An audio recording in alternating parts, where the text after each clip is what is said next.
ಲೋಕಸಭೆ ಚುನಾವಣೆಗೆ ಬಿಜೆಪಿ ರಣತಂತ್ರವನ್ನ ಹೆಣಿತಾ ಇದೆ. ರಾಷ್ಟ್ರೀಯತೆಯೇ ಬಿಜೆಪಿಯ ಪ್ರಮುಖ ಅಜೆಂಡಾ.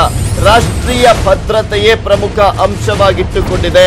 ಲೋಕಸಭೆ ಎಲೆಕ್ಷನ್ಗೋಸ್ಕರ ಲೋಕಸಭೆ ಚುನಾವಣೆಗೆ ಬಿಜೆಪಿ ಸಕಲ ರೀತಿಯಲ್ಲೂ ಕೂಡ ಸಿದ್ಧವಾಗ್ತಾ ಇದೆ. ರಾಷ್ಟ್ರೀಯತೆಯೇ ಬಿಜೆಪಿಯ ಪ್ರಮುಖ ಅಜೆಂಡಾವಾಗಿದೆ.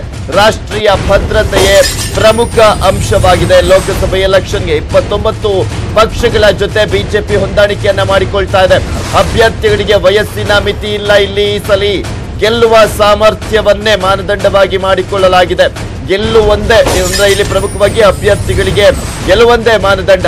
ಕೆಲ ರಾಜ್ಯಸಭಾ ಸಂಸದರಿಗೂ ಕೂಡ ಟಿಕೆಟ್ ಅನ್ನ ನೀಡಲಾಗ್ತಾ ಇದೆ. ಇನ್ನು ವಾರಣಾಸಿಯಿಂದಲೇ ಮತ್ತೆ ಮೋದಿ ಅವರು ಸ್ಪರ್ಧೆಯನ್ನ ಮಾಡಲಿದ್ದಾರೆ.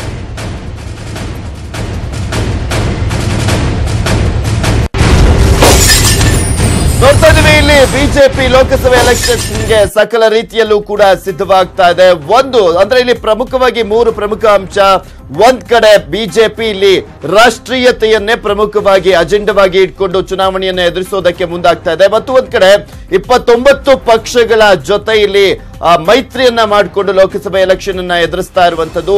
ಇನ್ನೂ ಒಂದ್ ಕಡೆ ಇಷ್ಟು ದಿನಗಳ ಕಾಲ ಹೇಳಲಾಗ್ತಾ ಇತ್ತು 75 ವರ್ಷ ಮೇಲ್ಪಟ್ಟವರಿಗೆ ಟಿಕೆಟ್ ಡೌಟ್ ಅಂತ ಹೇಳಲಾಗ್ತಾ ಇತ್ತು. ಆದ್ರೆ ಅದ್ಯಾವುದೇ ರೀತಿಯಾದಂತ ಏಜಿನ ಮಿತಿ ಈ ಬಾರಿ ಇಲ್ಲ.